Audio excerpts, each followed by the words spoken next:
एकादशी माहात्म्य। एक समय दालभ्य ऋषि ने पुलस्त्य ऋषि से पूछा, हे ब्राह्मण, मनुष्य मृत्युलोक में ब्रह्म हत्या आदि महान पाप, दूसरे के धन की चोरी, दूसरे की उन्नति देखकर ईर्ष्या आदि करते हैं, परंतु फिर भी वे नरक नहीं पाते। इसको क्या कारण है? वह न जाने कौन सा अल्पदान या अल्प परिश्रम करते हैं। यह सब आप कृपापूर्वक कहिए। इस प्रकार पुलस्त्य ऋषि बोले, हे महाभाग, आपने मुझसे अत्यंत गंभीर प्रश्न पूछा है। इसको ब्रह्मा, विष्णु, इंद्र आदि भी नहीं जानते, परंतु मैं आपको यह गुप्त तत्व अवश्य ही बताता हूँ। माघ माह के आने पर मनुष्य को स्नान आदि से शुद्ध रहना चाहिए और इंद्रियों को वश में करके तथा काम, क्रोध, लोभ, मोह, ईर्ष्या, अभिमान आदि का त्याग कर भगवान का स्मरण करना चाहिए।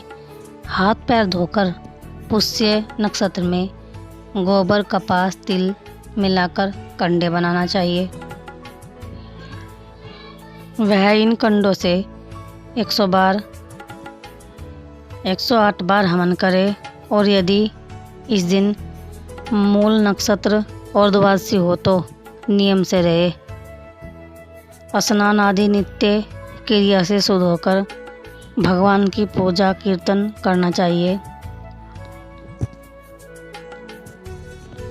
एकादशी के दिन व्रत और रात्रि जागरण को तथा हवन करना चाहिए। दूसरे दिन धूप दीप नैवेद्य से भगवान की पूजा कर खिचड़ी का भोग लगाना चाहिए। इस दिन कृष्ण भगवान का पूजन करना चाहिए।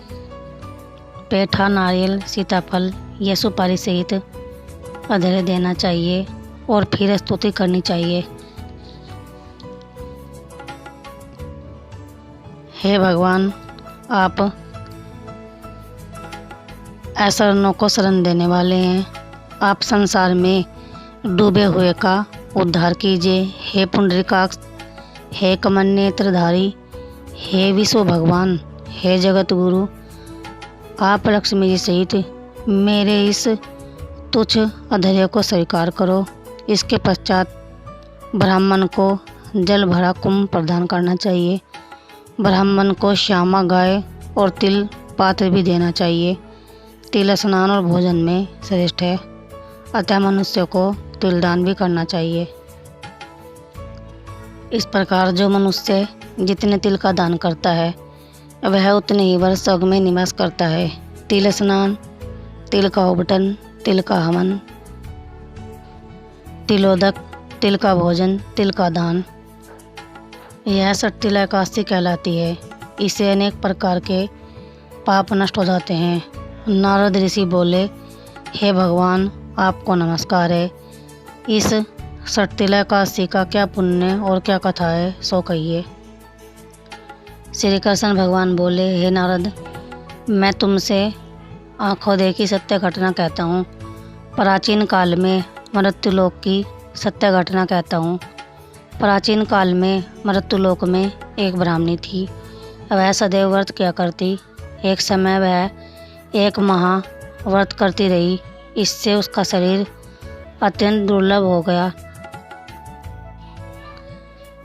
परंतु उसने कभी भी देवताओं तथा ब्राह्मणों को धन तथा दान नहीं किया।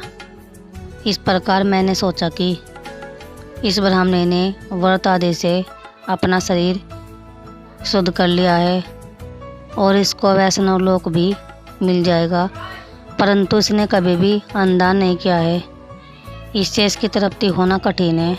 ऐसा सोचकर मैं मृत्युलोक में गया और ब्राह्मणी से अन्न मांगा। वह बोली, आप यहाँ किसे ले आए हैं? मैंने कहा, मुझे भिक्षा चाहिए। उसने मुझे एक मृत्यपण दे दिया। मैं उसे लेकर लौट आया। कुछ समय बीतने पर ब्राह्मणी भी शरीर त्याग कर स्वर्ग गई।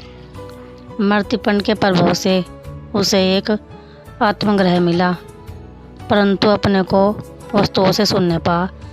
वह मेरे पास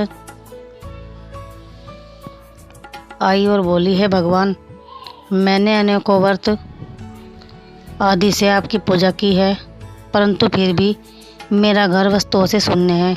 मैंने कहा तुम अपने घर आ जाओ और देवी स्त्रियाँ तुम्हें देखने आएंगी। जब तुम उनसे सटतिला एकादशी का पुण्य और विधि सुन लो तभी द्वार खोलना। भगवान के वचन सुनकर वह अपने घर को गई और जब देवी स्त्रियाँ आकर द्वार खुलवाने लगी तब ब्राह्मणी बोली कि यदि आप मुझे देखने आई हैं तो सटतिला एकादशी का महात्म्य कहिए। उनमें से एक देवी स्त्री बोली, सुनो मैं कहती हूँ। जब उसने सटतिला एकादशी का महात्म्य सुना दिया तब उसने द्वार खोला। देवी स्त्रियों ने उसको सब स्त्रियों से अलग पाया। ब्राह्मणी ने भी देवी स्त्रियों के कहे अनुसार सटतिला का व्रत किया और इसके प्रभाव से उसका ग्रह धन धान्य से भरपूर हो गया। अतः मनुष्य को सटतिला एकादशी का व्रत करना चाहिए। इससे मनुष्य को जन्म जन्म में आरोग्यता प्राप्त होती है और दरिद्रता नष्ट हो जाती है।